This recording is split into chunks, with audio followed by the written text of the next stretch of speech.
Alright, so after creating ER diagram using database tab, let's explore it little more. So when you click it further, you'll see few more other options available. All these options are little advanced to use for a SQL admin. So you'll see it in next discussion or admin training. Okay. Then when you create server, there is no options available.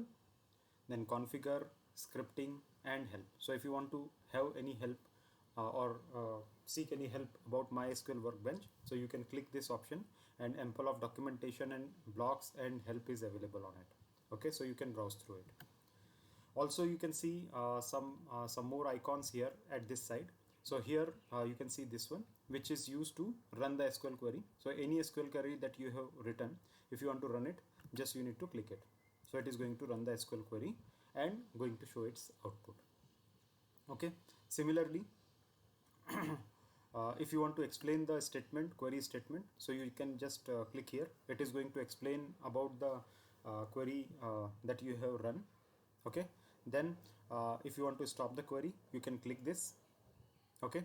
And then next one is if you want to commit the insert, delete, or any other operation, you can click here and here to commit and roll back.